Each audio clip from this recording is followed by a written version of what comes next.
Kovalev. Where is Yuri? Oh, he's over there. He was visiting the Black Hole Initiative. Was it for a month or 2 months? It was 2 months. 2 months. Looked like a day.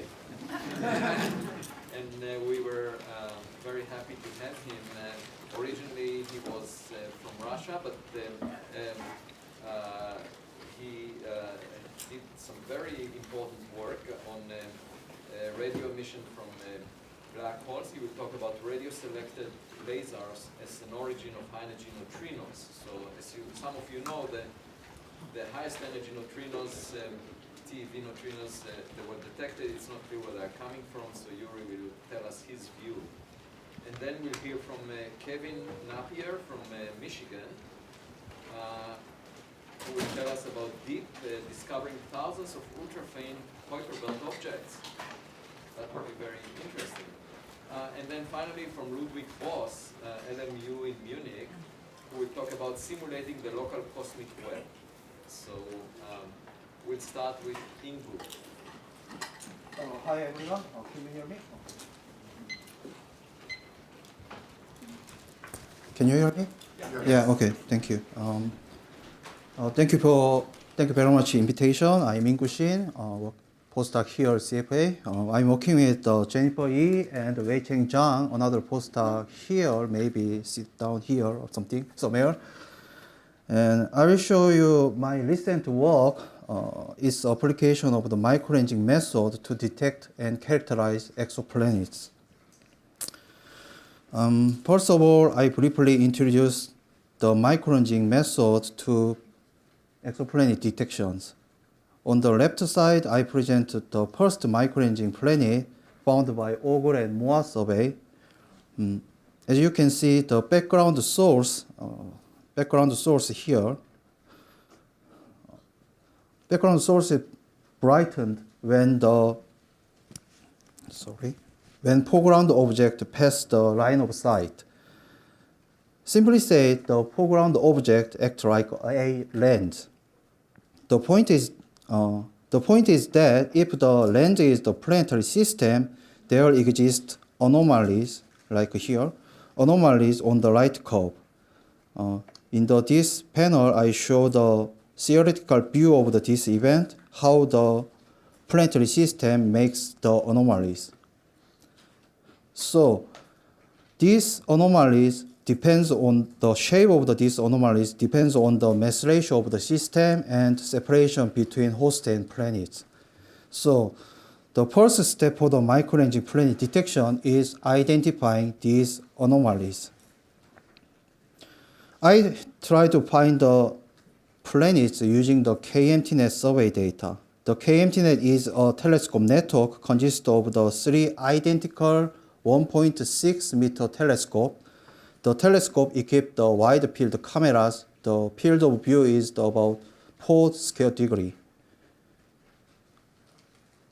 The KMTNet designed to achieve near continuous and high cadence observation toward the galactic bulge. I mean, the KMTNet monitored about 24 hours all stars in the bulge. So telescopes are located in the well-separated time zone, that is the Chile, South Africa, and Australia.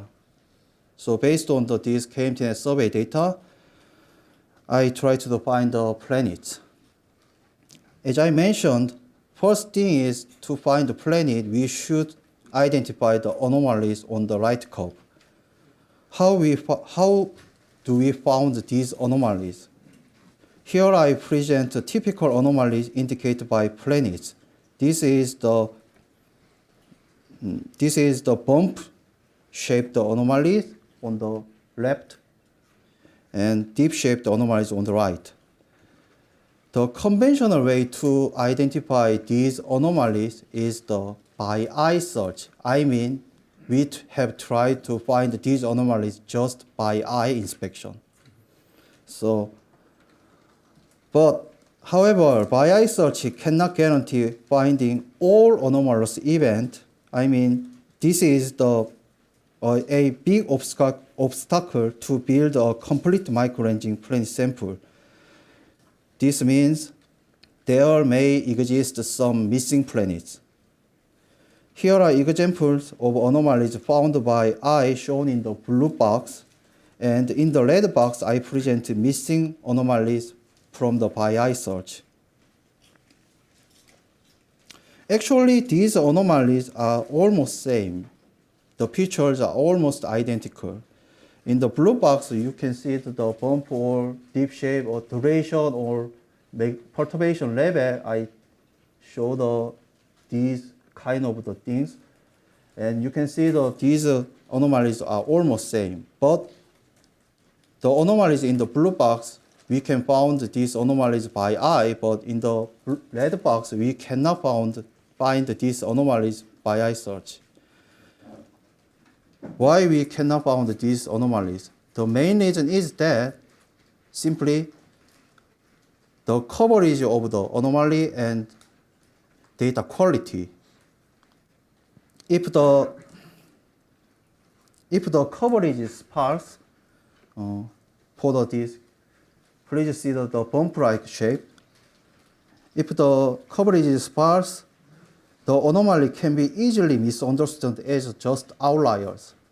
Also, if the data coverage is poor, as you can see the deep shape, the case on the right, the anomaly can hide behind the scatters. So, by eye search can omit some planetary anomalies. Thus, we attempt to find all anomalous events using the machine-based method rather than just by eyeballs. Wei Cheng wrote an algorithm called Anomaly Finder. You can find the details of the Anomaly Finder in his paper I present here. And we searched all anomalous events in the KMTNet archive that observed from 2016 to 2021.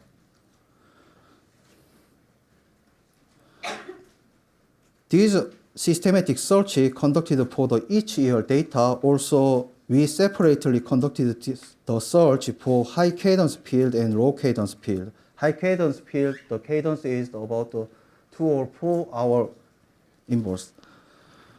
My role is that I analyze all anomalous events found by Anomaly Found. From the search for the 216 high cadence field, we found 106 anomalous events. Among them, 14 planet cases are already published. For remaining events, I analyzed them to know what kind of system makes the anomalies. Then I found 5 new planets. Here are light curves of the 5 new planets. The black circles indicate the anomalies. Actually, I don't have enough time to explain the details of the analysis. So if you're interested in the details, you can find the details in my paper.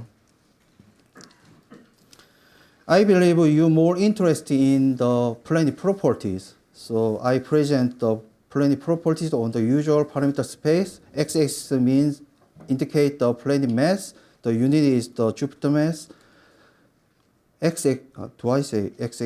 Y-axis indicate the planet mass. X-axis indicate the orbital period and distance to the planet. The orange point are micro-ranging planet, and gray points are planets discovered by other methods. The black triangles, the new planets I found. The new planets covered from the Earth mass, super Earth mass, to the super Jupiter mass in terms of mass. For the orbital period, please consider that micro-ranging method provide the projected separation rather than the orbital period. So this orbital period is the minimum values. So this orbital period shows the detection sensitivity of the micro-ranging method. For the spatial distribution, micro-ranging planets covers a wide distance range from Earth to the galactic bulge. Actually, the property of these 5 new planets are quite common for the micro-ranging planets. I mean, these are Jupiter-class mass planets beyond the snow line. Lastly, I would like to say about the goal of the systematic search. First, we try to build a complete microranging plane sample, and then based on this complete sample, we will revisit the studies for the plane mass function or plane sensitivity, I mean the plane occurrence rate. These studies actually have been done based on the other microranging surveys such as MOA and Augur, but as I showed you, there are some missing planets still there, so we suppose that the samples may be incomplete. So plane mass function and plane sensitivity should be updated, or at least it requires some confirmation. This is my last slide. Thank you for the listening.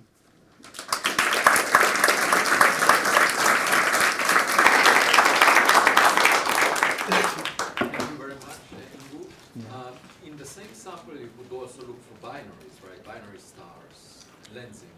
Yep, sure. Is that consistent with what you expect? Because we know the binary mass function separations. We can know that.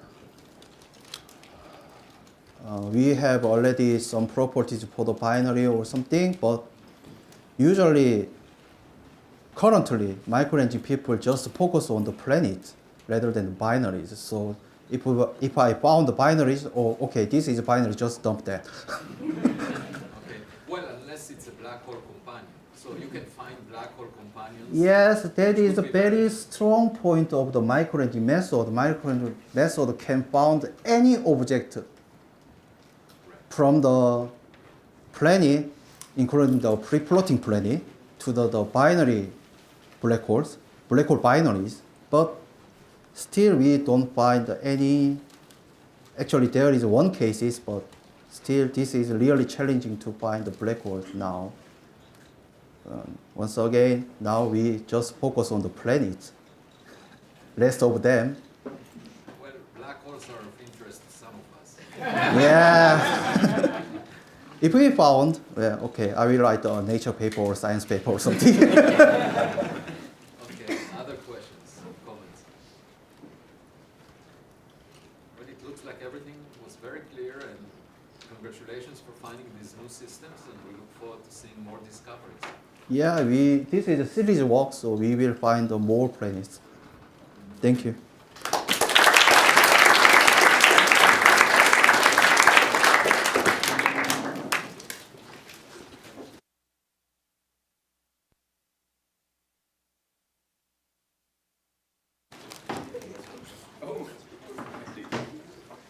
Transits of those stars take 2 days.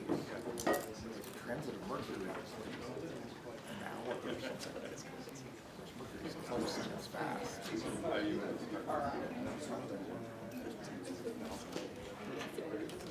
We said those were minimum.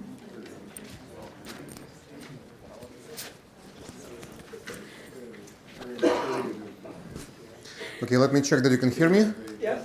Very good, thank you. So hello everyone, thank you Abi very much that you remember that I'm originally from Russia, unfortunately not anymore. I had to move last year to Germany, so right now our main location of me and my family is Bonn, and I'm in the Max Planck Institute for Radio Astronomy there. I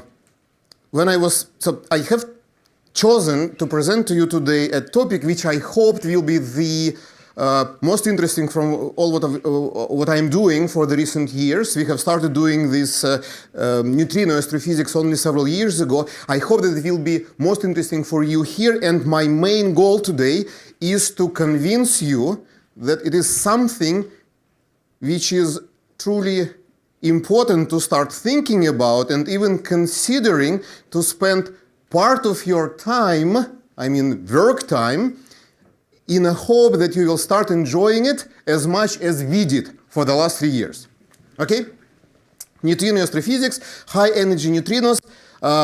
IceCube is the main player in this game. They started to observe more than 10 years ago. Already 10 years ago, they have shown with a high statistical significance that high energy neutrinos are not only born in our atmosphere, but they are also part of them. About half of very high energy neutrinos come from the universe. So this means that not only universe has very powerful accelerators which can accelerate massive particles, protons, to relativistic energies. You require, there must be relativistic protons to produce high energy neutrinos. But what is the most important? Neutrinos do not possess charge. This means that they don't care about magnetic field on the way from these powerful accelerators to us on this planet, and thanks to that we can use neutrinos to pinpoint these power accelerators and try to understand how protons are accelerated in the universe.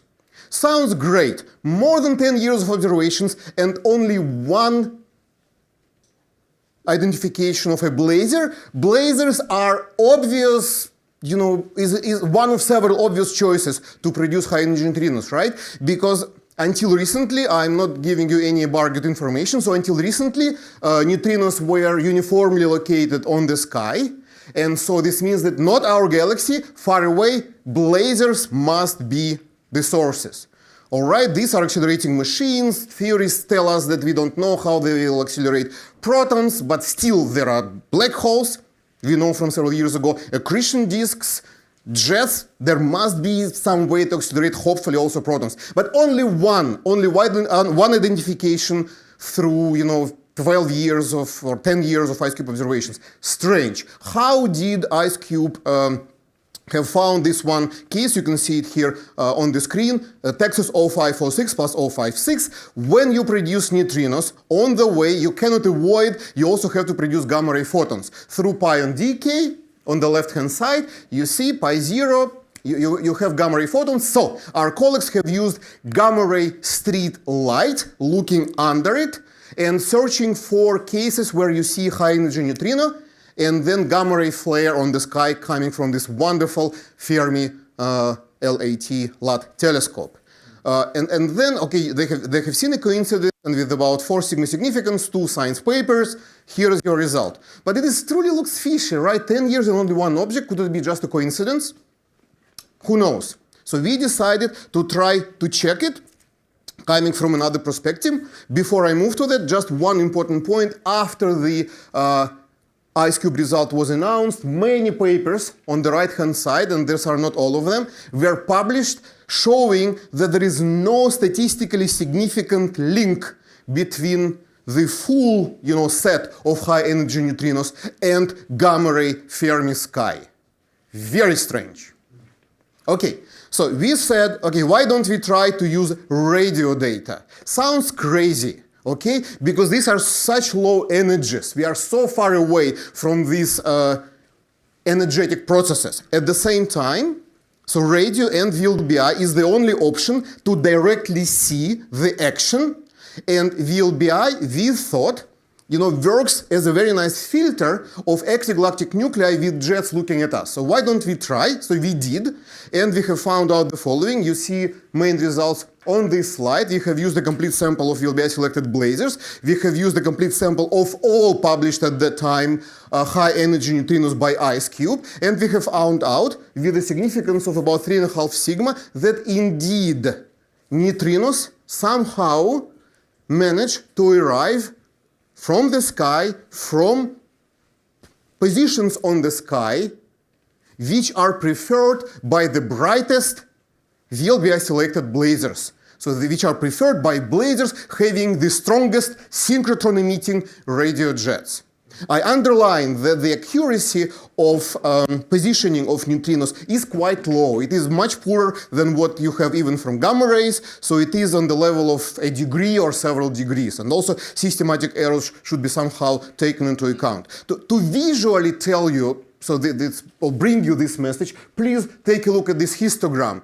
Here, this is in fractions. I show to you the complete sample of VLBI selected blazars in blue, right? And in gray, part of this sample which managed to be located inside error regions of neutrinos. And you see here this tail of the brightest synchrotron emitting blazars, right? With their jets looking at us, being preferred, so seems to be neutrino emitters. The second test which we have done is, okay, it makes sense to assume that neutrinos or higher neutrino flux is born around this, most active periods of time during flares from blazars. And there is a hint apparently coming from this case 0546, which you see here on top. So here horizontal axis is time, vertical axis. So this is the high energy neutrino from IceCube. This is a recent one from the Baikal GVD neutrino telescope. In black you see gamma ray flux. So that is the gamma ray flare which was associated with neutrino by IceCube, and in red you see radio light curve. And you see that neutrinos, it seems, visually prefer to arrive in the beginning of here the largest and then the second largest or the third largest radio flares, which makes sense because of synchrotron opacity. We have checked it for all the rest of the blazars, which turn out to be located within these arrow regions. And we have stacked all the radio light curves together, and you indeed can see that for delay 0, which is the moment of time when neutrino arise from every direction, we see the peak, which means that yes, even for the sample of blazars, there is a tendency for radio flares to happen around the time of neutrino arrival. At the same time, I must underline that here significance is quite low, is only 5%. In order to get highly significant result here, many more blazars and with higher cadence should be observed. Okay, what is going on? Most probably neutrinos are produced by the process relativistic proton plus X-ray photon. You see on the screen the energies. So X-ray photon up to 200 keV should come, we don't know, either from corona or jet base, the best guess. Protons up to 10 to 16 electron volts. But then you would ask, if you were listening to me, an obvious question. And what is going on with gamma rays? You have promised to us that gamma rays must be produced when neutrino arrives. Yes, they are. There is a common, consensus right now growing that the following is happening. The region somewhere either close to supermassive black hole, we don't know yet, or somewhere in the jet base, we don't know yet, is gamma ray opaque. So these gamma ray photons, they lose energy due to pair production, and we should search for them, which we are doing right now. I'm not telling it about you today. You should search them in lower energy bands, in X-ray or UV or even optical. So VLBI effectively selects HJN with small viewing angles of their jets. Protons are accelerated along the jets. They produce neutrinos which have nowhere else to go but again along the jet. Both electromagnetic radiation and neutrinos are boosted, relativistically boosted, either on a comparable level or depending on the process of how they are produced, depending on the target photons, might be even stronger boosting for neutrinos. And that's how VLBI helps us to select objects which are gamma ray emitters. And that is my summary. Neutrinos from TeV to PeV energies are produced in somewhere in central parsecs of bright radio blazars. VLBI is a key to select blazars which emit neutrino. You see on this slide, I remind you the energies for protons and gamma ray X-ray photon, target photon energy range which we expect. And I conclude with the same claim as I had in the beginning of my talk. Right now, we have IceCube generation 2 will be built within the next several years. KMTNet in Europe is coming up. Baikal GVD in Russia started its observations. Many electromagnetic campaigns are supporting it. This is truly exciting time to finally try to answer the question on how protons are accelerated in blazars and how neutrinos are produced. Thank you.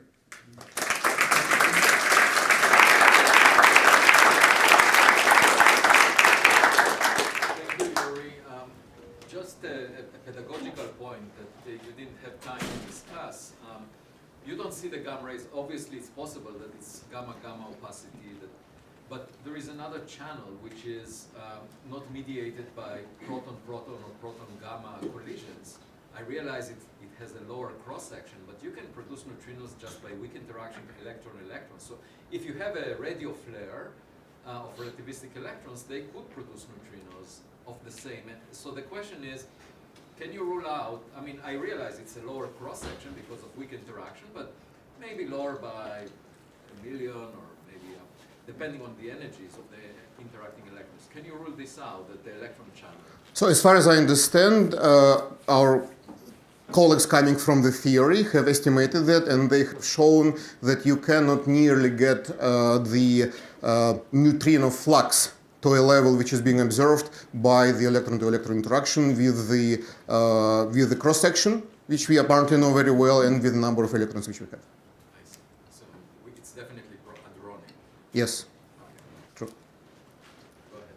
I just have a simple observational question. So if the neutrino isolation is, spatially very poor, like a degree, why do you need VLBI radio observations? Why not lower resolution observations? VLBI doesn't help us in terms of its wonderful accuracy of pointing. You're absolutely right here. So our conclusion is that VLBI helps us because it is the most efficient filter of beamed electromagnetic radiation of jets, and through a non-easy, which means multi-zone model, it is clear that synchrotron radiation of VLBI jets must be linked to neutrino production. So we did not use VLBI because of its wonderful astrometric accuracy, even though we are doing this science as well. Right, but I mean, in the future, if you had a lot of wavelengths, can you use like SKA or something like that? When we have tried this, we started to worry. Could it be that we get significance from anything we analyze, right? It's sort of one of these zero tests which you do before you publish anything. And we have taken results from NVSS, and we didn't get any significance for any link using single dish results or linked interferometers like this, for an obvious reason, because these samples are dominated not by blazars, but by active galaxies jets which do not look at us. So even if they emit neutrinos through relativistic beaming, these neutrinos are beamed away from us, similarly to electromagnetic radiation being beamed away from us from their compact jets. So talking about SKA or NGVLA, it will help if they will not completely neglect their long baseline stations, and we are right now trying to fight for that. And you know that there are several very important science cases like pulsars. I want to say very boring, but if there are pulsar people around, I didn't say that. So it is always this balance between the very large core and long baseline stations for SKA and NGVLA. Good to know, thank you. Go ahead, Tony. So when IceCube was being proposed, actually when a smaller version of IceCube was being proposed, the proposal written by a bunch of particle physicists who really knew what they were doing argued that every jet from a major galaxy in the universe would be a neutrino source for their detector.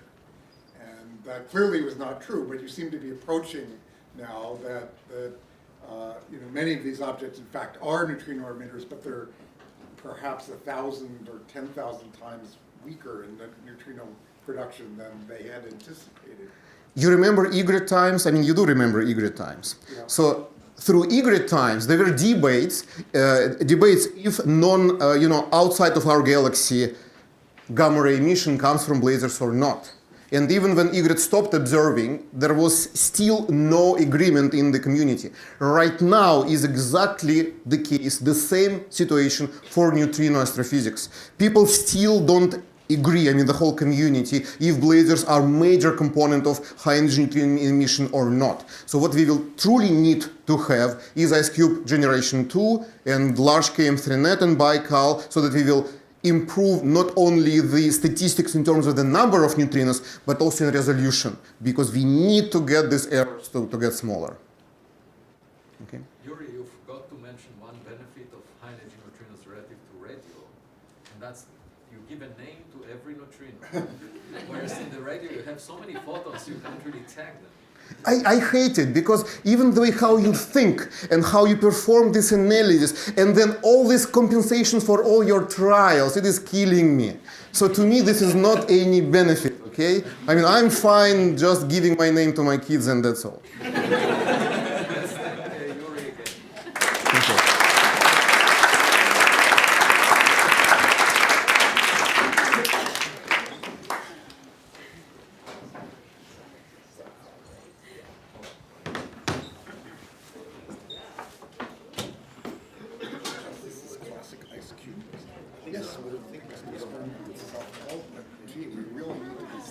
Well,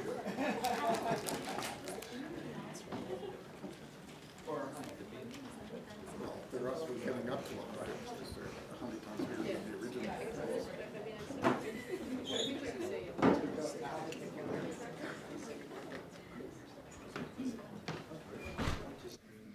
Hi, everybody. Can you hear me? Yeah. My name is Kevin. I'm a fifth-year PhD student at the University of Michigan. I'll be finishing in a couple of months and starting a postdoc there as a Schmidt Fellow in the fall. So today I want to talk about our survey that we've been working on called the DECAM Ecliptic Exploration Project. It's a solar system survey, it's really a deep drilling survey looking for the faintest KBOs ever discovered from Earth. So our observing strategy is to take nights on the dark energy camera. Each night we get about 4 hours, and we point at exactly the same spot on the sky and take approximately 100 2-minute exposures per field. So these are the fields that I'll be talking about today. It's about 1/4 of our deep data, and each one of these DECAM fields is 3 square degrees. So this is about 60 square degrees of sky that we measure down to mag 26.5 in the R band. And the yellow points are our actual detections, but we'll get into that later. So to begin, I want to motivate why we're doing this shift and stack survey, where we take a bunch of short images instead of just taking long images, right? So if you were to do, typically if you want to get deeper to find an object, and you know where it is, you would just slew the telescope along with the object to keep collecting its photons coherently. But if you do that, and you don't know where the object is going, you might be able to get one object after your full integration to add coherently, but the other ones will be smeared out and you won't be able to find them. On the other hand, if you take a bunch of short exposures, you can later co-add them, so you do your integration in software rather than slewing the telescope, and you can get the best stack for all of the objects in your images. So when you're doing a survey, a blind search for objects, this is the way to do it. So now we'll get into our detection algorithm. So the first thing that we do after the data comes down from the telescope is we make templates of each night and subtract off the stationary sources. It's just standard difference imaging. Our postdoc, or our research scientist, Ed Lin, made these. So he implanted artificial sources into the images before subtraction so that I could measure our detection efficiency. And that's important to be able to actually characterize anything about the Kuiper belt. The next thing that I do is, for any given pointing, if you're looking for objects in the Kuiper belt or beyond, there's a confined region of parameter space that the objects can actually exist in. So the axes here are basically representing the object's proper motion as observed from our observatory. The x-axis is the RA rate, and the y-axis is the declination rate. So the black teardrop shape, it contains all possible bound orbits at distances of 30 AU out to infinity. Slower moving things are farther away. So we fill up this grid. There's a lot of fun algorithmic details about how you could choose to populate that grid, and you can see that something weird is happening here, but I'll skip it for now. But you fill it such that your maximum trailing for any given source in your images would be kind of less than the PSF of the images for that night, right? So you don't need to, you can't stack at all possible rates because it's continuous, so you discretize your rates such that you don't lose too much flux from trailing. And then you stack your images at each rate, right? So this is just a cartoon, but if you imagine that we had 3 images and we shift them and stack them together onto some reference plane, when the objects are added at the correct rates, you're going to get a coherently added signal and the object will show up. When you're at slightly the wrong rate, your objects will be a little bit elongated. So if you shift a little bit differently back and forth, you're getting different shifts. And you're finding. Get that. No? Could you try? I'm going to take that off.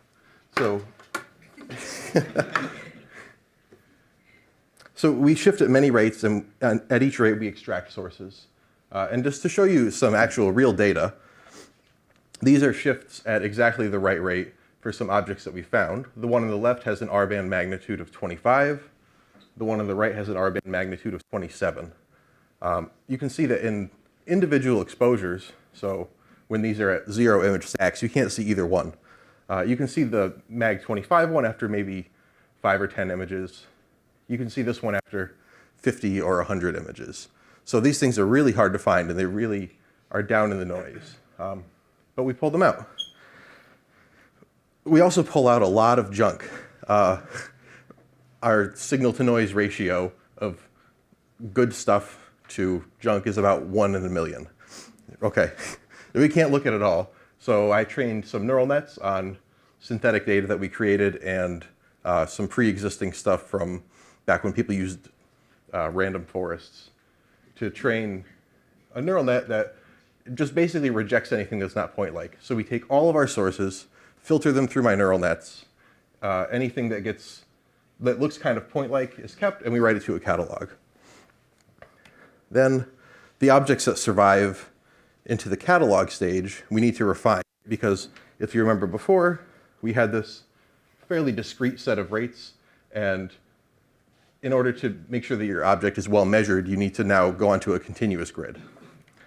So I run an MCMC for each source. This one didn't converge, I know, but they usually do.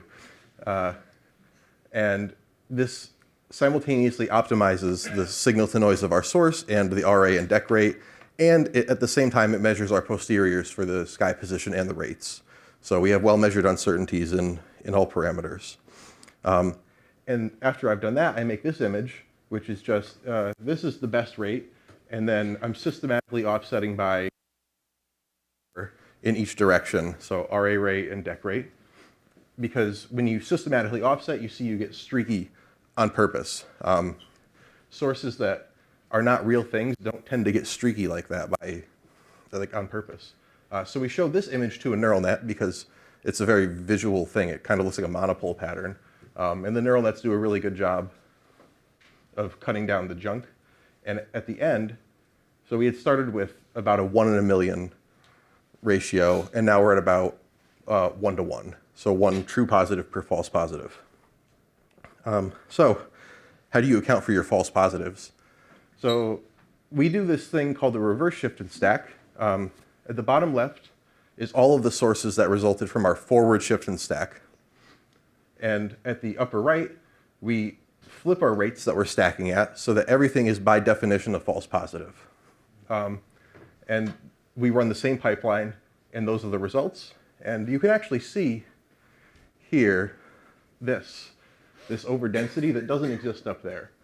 And if you were to collapse these to the same dimension and subtract them, you pretty much just see Gaussian noise, and then that bump is the Kuiper belt. So after this, we actually look at each source. So we have a website where we can vote yes, no, or maybe on the sources, and we require votes from 3 unique individuals for each one. Usually it's me, our research scientist Ed Lin, and my advisor Dave Gerdes. And so after this, how do you decide what's good? Maybe I said yes, somebody else said no, somebody else said maybe. How do you decide?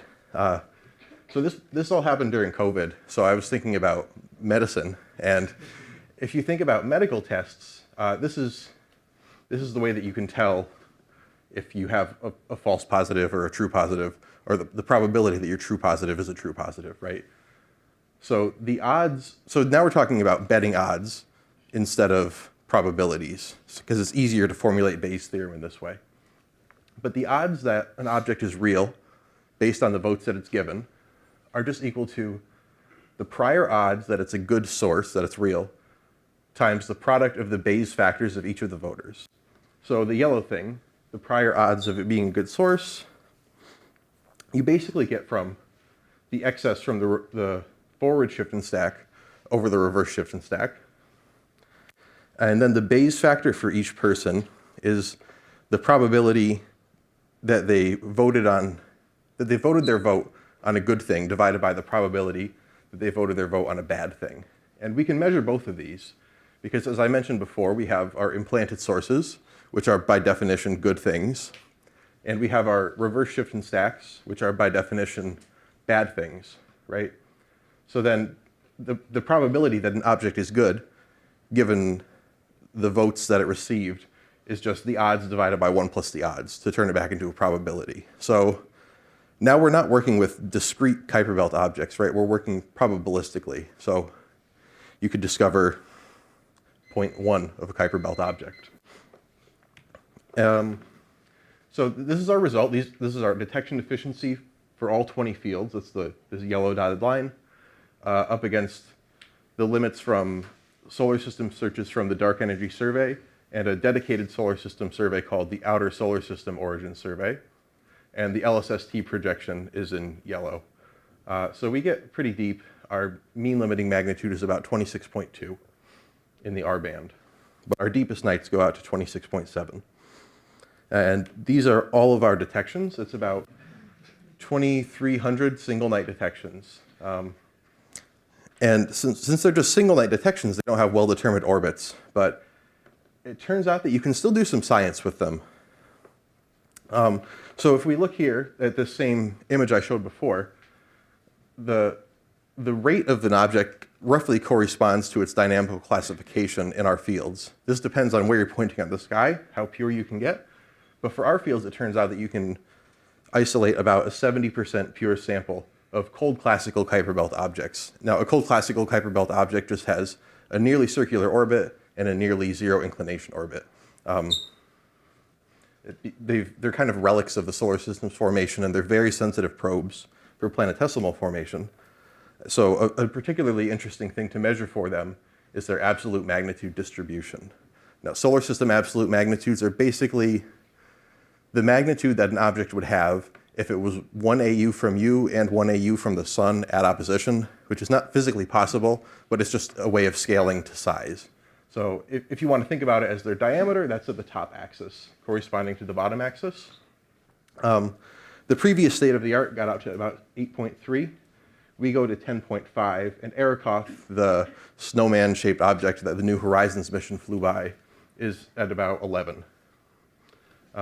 So the red curve is the state of the art in the literature, and the black curve is our measurement, and the gray is our 95% confidence interval.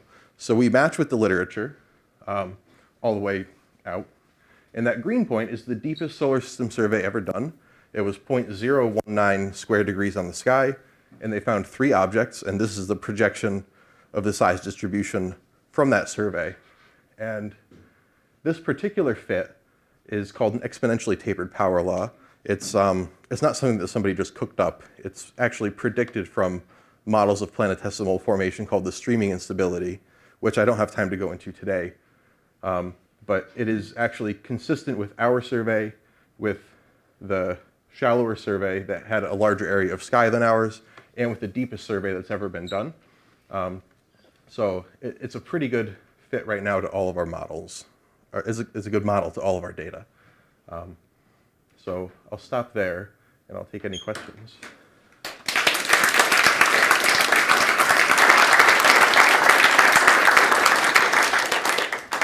From this result, it looks like you would have been easily sensitive to Planet 9, which is like 5 times, 500 AU. Is your area of the sky big enough to set an interesting limit on Planet 9? So we've only processed 1/4 of our data so far, so probably not. Also, the data that I searched, I cut off at about here, because false positives really pile up beyond there. You need a different technique than the one that we're using. So here I'm only searching linear trajectories over 4 hours. You need longer baselines stacking over full orbits to actually be able to disambiguate bad star subtractions from slow-moving objects. That's something that we're working on now. So we didn't find Planet 9. No. Any questions? Go ahead. Did you by any chance look at connecting up detections made on different adjacent nights? Yeah, so that's the next thing that we're doing, is to link the detections together and find orbital properties based on, right? So the question is, did we associate detections that are consistent with being the same object on a Keplerian orbit. Not yet, but it's, You're gonna do yeah. You looked above the plane as well, right? The clip. We look almost directly at the Oh, invariable plane. Where did it go? Here it is. Yeah. So this red one is the invariable plane. So we kind of split it. The ecliptic plane is in black. The invariable plane is roughly defined by Jupiter's orbit. Could you use this to find a new target for New Horizons? We're trying. We have data that is pointed there. I've run some simulations of detection probabilities for the New Horizons spacecraft based on the solar system models that we have now, and the odds are pretty low. But I guess you never give up until you do. So, yeah, they're looking for something to look at. yeah. They were soliciting advice. Yeah. Anyway, let's thank Kevin again.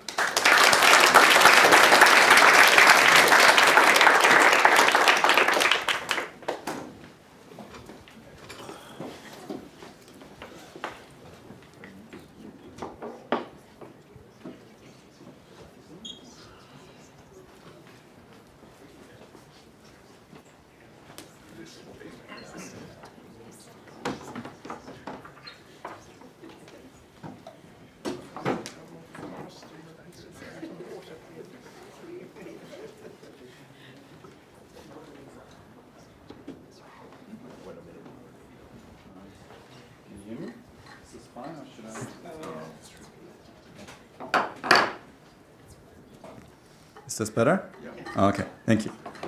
All right, thanks for having me. My name is Ludwig. I'm a PhD student at the University Observatory in Munich, at the LMU, where I work mainly with Klaus Stolak, but also Uli Steinmann, who's now at CCA, and some others in Munich, in Lille, in Paris, and Trieste on simulating the local cosmic web.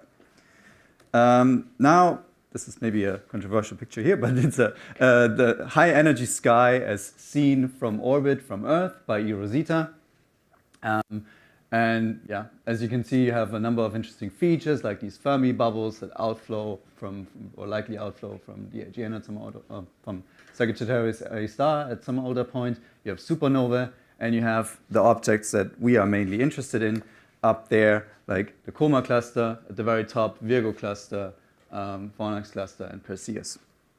So to better understand galaxy clusters, you can run cosmological simulations, which is, in case you haven't worked with this, is basically just a periodic cube with an initially constant density. Then you set some perturbations into this density that you may motivate from CMB or baryonic acoustic oscillations or supernova, wherever you want to get your parameters for the cosmology from. And then these overdensities nicely develop into filaments, galaxies, and galaxy clusters. And this looks kind of like crumbling a piece of paper, as you see on the right here. And this is quite nice and successful, especially on statistical properties like clustering of galaxies and understanding how the structure of the universe works in large scales, like this old simulation by Volker Springel, and now more modern ones that are more elaborate that also help you understand how these galaxies form. And given enough samples and given large enough boxes, you will always find some kind of counterpart to local structures. Like you will find something that is similar to the Coma cluster or to the Virgo cluster in your galaxy, in your cosmological box, if you make the box large enough. And of course, this also then, if you have the simulation, this allows you to study properties that cannot be directly observed, like the small-scale velocity structures in gas and formation histories that take billions of years. So it's quite powerful. But one of the limiting factors, or not really limiting factor, but one thing you cannot do is really understand individual objects that we observe. But you can try to alleviate that a bit by constructing your initial conditions in a different way. So instead of taking some random realization of a universe, you can try to understand how the universe works or worked when it was basically starting out. And what we do here, or rather what Jenny does, is there are new or recent fancy measurements of the local velocity field in the observed universe where, for example, they found this nice linear chaos supercluster. And this velocity field, of course, gives you information about the potential that you cannot directly observe. You can, in principle, with some elaborate algorithms, trace this back in time to a starting redshift of, for example, 120 as we use it, construct density perturbations from this, and then let it run, and you hopefully end up with something that kind of resembles the local cosmic web. And this is basically what we work on. A small fact sheet. This is a 500 megaparsec over H box, so at redshift 0 and physical units you have something like 740 megaparsec. If you're familiar with the Millennium TNG simulations that came out recently, this is the same size essentially. And these are constrained initial conditions, meaning that you end up with something that should kind of look like the cosmic web. And I plotted the entire box here, and if you want to have more hands-on approach, I have a 3D print of the half box that you can look at and see if you find your favorite galaxy clusters. And then maybe we can compare notes later. I need that back, by the way, please. We have a number of simulations of this, realizations of this.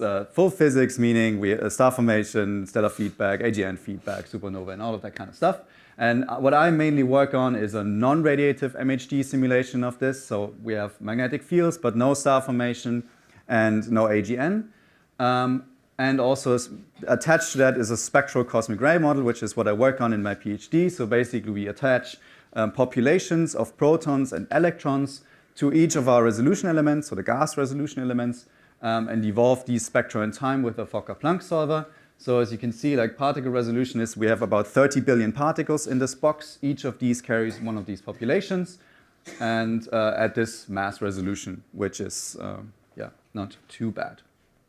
And what you get then is this. This is what you would see if you were an eROSITA satellite in orbit around our simulation without the Milky Way, because this is, it's hard to find the Milky Way there and put it there, obviously, at this resolution. But you can find some features, and then you have diligent people like Benjamin and Elena, who are PhD students also in Munich, who cross-identify these clusters with the observed ones based on their mass, their position, their entropy profiles, and whatever information we have from observations.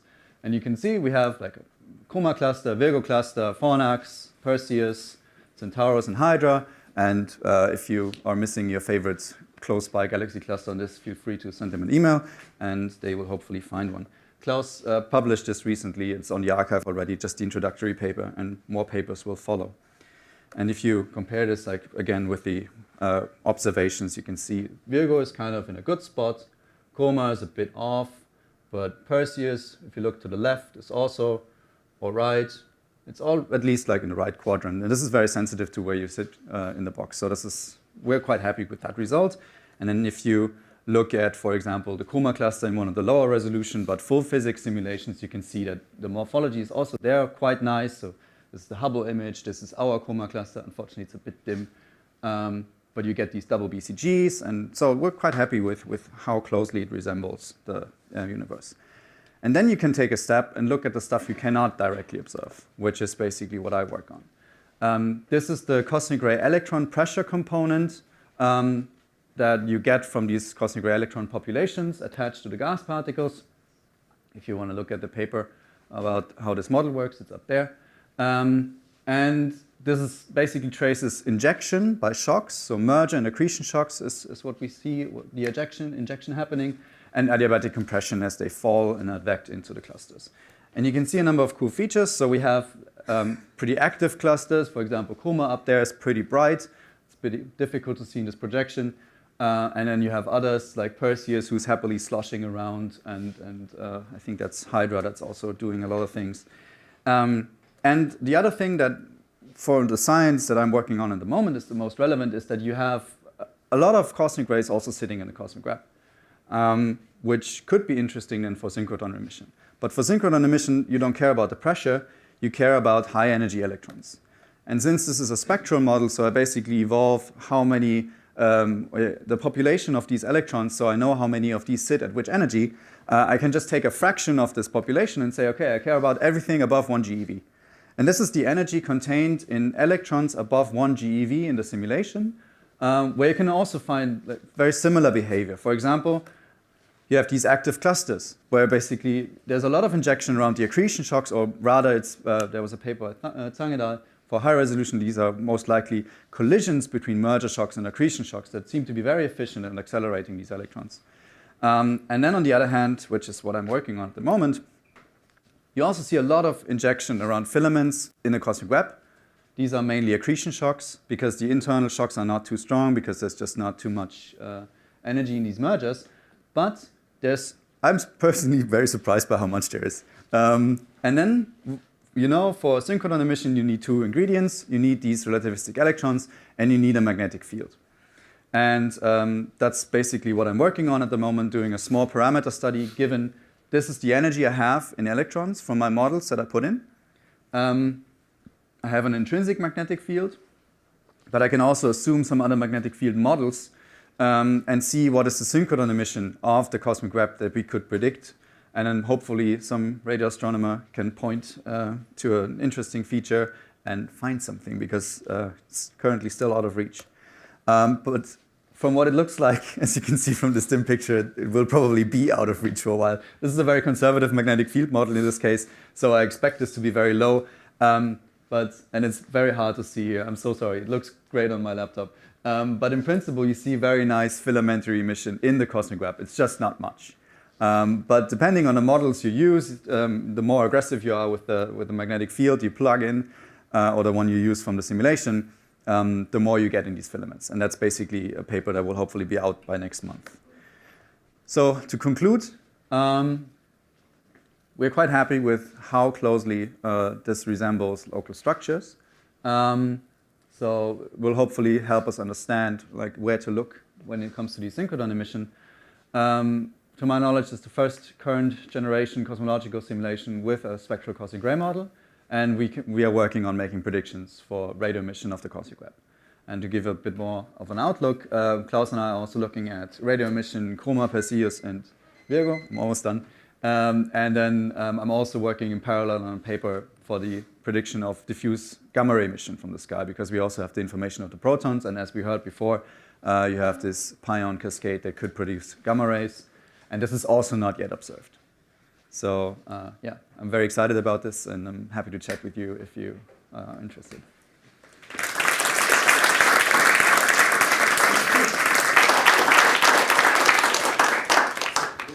Obviously, the underlying assumption here is that we're not dominated by things close to us, because these are highly nonlinear and very circumstantial. Like for example, the Andromeda galaxy covers half of our sky if you were to see the dark matter, right? Because it's touching our dark matter. So, did you have a minimum distance that you were simulating, or are you also doing the local group? We are also doing a local group. So there's in the paper by Klaus, there's a nice comparison because, as you mentioned, this cosmic variance kicks in at these small scales. And we do find this kind of council of giants that we have. Then you have this huge local void, and then you get to the Virgo cluster, which in the energy ranges I'm interested in basically dominates my night sky. But we do find this to some extent. Of course, you always have to take this with a grain of salt, obviously, because it's not perfect. But if you look in Klaus's paper, there are these observations also from Böhringer et al. That show these anisotropies in the local density field that then ultimately, of course, converge to a homogeneous isotropic field. But these local over and then under density is something we do find in the simulations. So it's good enough for this at least. This is so cool. I have 100 questions. I'll pick 2 or 3. Okay. So first, if you're doing such a large n-body volume and you're tracing all the way back and then tracing all the way forward, even if you run any n-body simulation twice, you're going to get different results, yeah. Right? And so how confident are you about the positions and the shapes of these filaments? Because if people are looking for them, you're going to want to point pretty precisely. Yes. I wouldn't go as far as saying point your telescope at this point and you will find something, because that's that's not possible. But there was a paper also by Jenny's group recently where they looked at, for example, the connection points of filaments, where you have some hints towards connection points of filaments to clusters that fit fairly well. So obviously you cannot say like within a megaparsec this is exactly where it's sitting. And also we find some variance between the lower resolution and the higher resolution runs. And also if you include more physics, like I think as soon as you switch on star formation, you change so much within a simulation, like not on the super large scale structure, but on the individual positions of galaxies and galaxy clusters, that this has to be taken with a grain of salt. But so far what we find is at least encouraging. Like I said, I wouldn't go as far, I hope I didn't communicate it in that way. Like I wouldn't say like, this is where you look and you will find a filament. But at least you can somewhat hint towards, yeah, this is maybe one of the clusters where a connection of filaments might be bright enough, given that we do get the cluster more or less correctly. So to maybe phrase it a bit more carefully. Sorry if I came across too. I just know that potentially some observers might take this that way. So, okay, the other thing is that, so you haven't included star formation or AGN feedback. And especially AGN feedback, you would expect that to both amplify magnetic fields and also accelerate electrons, which are both contributions to synchrotron emission. So, like, do you have like a post-processing model or something, or are you just saying this is our lower limit and then expect additional contribution from these things that we have? Yeah, more the latter. And from a personal standpoint, so this is a side project that developed into like a huge part of my PhD now. Originally, I worked with zoom-in simulations where I can push the resolution significantly higher. And I have a good friend and colleague who works on an AGN model to which we will couple my Fokker-Planck solver at some point. So I do expect this to, especially like Franco Vazza did some really cool simulations of this where you blow out electrons from an AGN and then you get a merger that kind of gives you these radio phoenixes that you see. This is very much a lower limit when it comes to that. So as soon as we have more of the physics in place, because currently like I'm the sole developer of this model, so my time is limited. As soon as we have more of the physics in place and have the availability of these zoom-in simulations that we are constructing at the moment of like Coma, Virgo, and some other clusters, then we will study this in more detail, and then I expect this to change significantly, especially like within the cluster. Not as much in the filaments, because I mean there are radio galaxies out there, but it's just I don't think there are as much as or just as much relativistic electrons sitting as in the cluster. I just wanted to correct what some people may get the wrong impression. Observers do not take seriously what the theorists are proposing. Do the theorists take each other seriously is the other question. That's it. Yeah. Hi, Ludwig. Hi. So you mentioned Coma and Virgo. I'm looking at Coma and Virgo on your map here. Maybe I'm being misled by the projection, but it looks like Virgo is huge and Coma is smaller when it should be the other way around. Yeah. Or is it just the brightness that I'm seeing? That's the brightest, and that's also the projection of it, because you skew with these Helpix maps. You'd of course skew this guy up there all the way. So Coma is in fact bigger in this. Yeah. So we do have like I don't have the numbers of the mass, but it's fairly close. So it's above 10 to the 15, and has a virial radius of virial radius is 2.1 megaparsec moving over H. So like 2.5. Let's thank Ludwig again.